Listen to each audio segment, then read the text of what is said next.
Let's get salty! Everyone, Zeddy here again with another Across the Timeways card review. It is later in the evening, but we have made it worth it. We have the Fabled Warrior Legendary and VALEERA. VALEERA is like betraying Rogue, is joining the Warrior ranks as she is a part of the Fabled Legendary that is just going to be a major pain in the ass to try and remove this thing. It is a very crazy Deathrattle package. We're going to review this card. You want to win this card and cosplay as VALEERA while playing Warrior. Things are getting weird. If you want to get these cards, we're giving away 2 regular pre-orders and 3 mega bundles out of my pocket. To enter that giveaway, like a comment in the video, link down description below, the one with that thumbnail over there. Be subscribed to the channel. Every 1,000 subs we get until all the cards are revealed, I will add another mega bundle. So hit that sub button, make me go baroque. So yeah, we are going to look again at yet another Fabled Legendary. I think we only have 2 left after this one, and I will say Warlocks is going to be amazing for people. Anyways, foreshadowing for later, we have the new Warrior Fabled Legendary Logosh, the Blood Fighter. He is a 7 mana, 7/7 minion. And again, it's Fabled, and what Fabled means is it comes with 2 other cards. When you open this in a pack or you craft the card, he will automatically come with 2 other cards that if you add Logosh to your deck, it will automatically add those 3 cards to your deck. So you'll be starting at 3 of 30 cards, and if you want to remove one of them, you have to remove all of them. It's a set package, all right? Anyways, it's Fabled, it has Rush and Deathrattle. You summon a Blood Fighter from your hand. It gains +5/+5 and attacks a random enemy. So it could be a minion, it could be the enemy hero. And well, what's a Blood Fighter? Is it what, Pit Fighter? No, it's not Pit Fighter. It won't work with that. No, it's gotta say Blood Fighter in the name. You'll even notice Logosh himself is a Blood Fighter. All these cards are Blood Fighters. So if you somehow copied this card in your hand, he could theoretically summon himself, right? And gain +5/+5, attack a random enemy, and then could possibly die and summon himself if you copied like a million of these, right? You like gobleted from Marin, right? For example, that could be a thing. You could just chain these endlessly. That's probably not going to happen, but it's a possibility. Anyways, what do the other Blood Fighters do?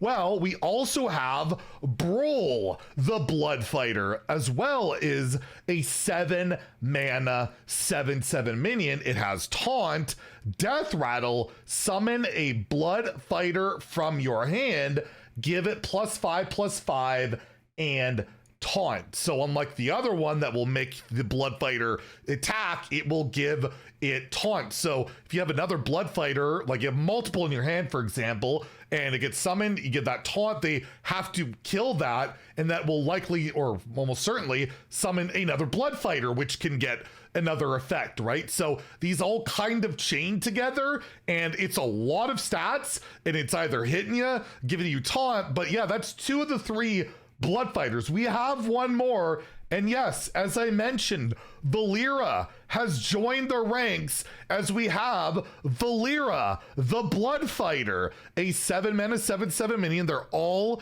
7 mana, all have, 7 attacks. They're all war golems. They're all war golems. And she reads elusive, so cannot be targeted by spells or hero powers. Deathrattle, summon a Blood Fighter from your hand, give it +5/+5 and elusive. So basically you're always going to be cheating out a 12/12, right? They're going to be 7/7 +5/5. They're either going to have Taunt, elusive, or smack the crap out of something, right? Which could be lethal. It could be really good. And if you have ways, like I mentioned, of Marin's Goblet or whatever, of creating even more of these in your hand, it could just be a chain of creating these. But Fabled cards cannot be randomly generated, cannot be randomly created or evolved into. They're completely exclusive from that package.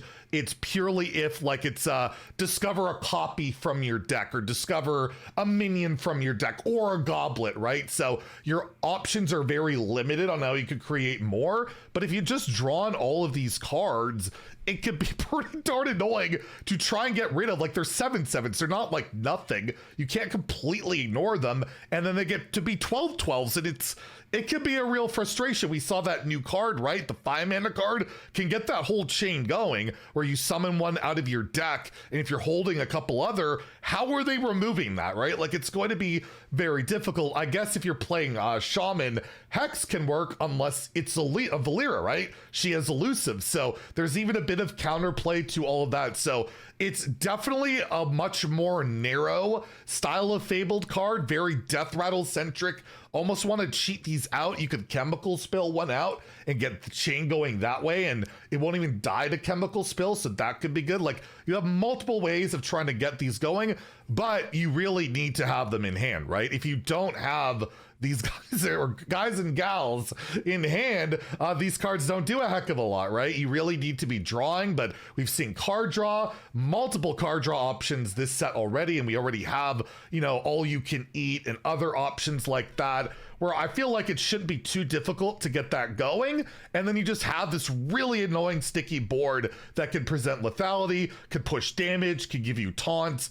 All around, it does a lot of stuff. This is such a frustrating style of card. Do I think it's as powerful and game-changing as some of the other ones? No, but sometimes the less flashy and the more just straight up like good if you draw them cards can just be a lot more effective, right? As long as you're drawing these, it's going to feel pretty good to play them, especially the one with Rush. You attack in, maybe kill something, you cheat out a 12/12 that could cheat out another 12/12. You never know. So I think this could see play. It's definitely a bit more of an all one, but the flavor's on point. VALEERA's Warrior. Someone I'm sure will explain in the comments what alternate timeline this is, where we have VALEERA as a warrior. I don't know Warcraft lore at all, so I would love to hear it. But yeah, I'm giving this a 3 out of 5 in standard. I could see this happening in a more control-y shell, a mid-sized deck, maybe just a scam deck with like chemical spill or the gladiatorial combat card and all that. You never know, right? So I'll give it a 3 in standard. I think in wild, it's probably not a reality. I think it's more like a 2,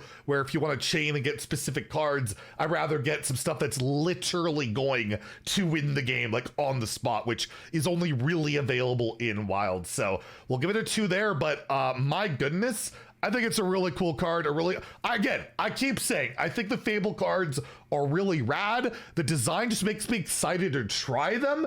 If they're not good enough, be a bit sad, but overall, I'm really excited to try out these Fabled cards, and also kind of budget conscious a little bit, where you get 3 cards in one. That also feels pretty good, and you don't have to fill your deck with as many cards as well. So there's a lot going on for these cards. So yeah, let me know what you think about this Fabled Legendary, what you think, if it's any good, bad, whatever. And yeah, I would love to hear that VALEERA lore, and I'm sure Leo will talk about it on Twitter anyways after this video goes live. Anyways, if you enjoyed the video, please like and subscribe. I believe tomorrow is Mage Day. We'll have the weekend off, and then it's Warlock Day, and Rafam's coming soon. Is he going to be in Mage or Warlock? I'll let you guess. I think you'll probably figure it out. Anyways, if you enjoyed the video, please like and subscribe. Have a great day, and stay salty, my friends.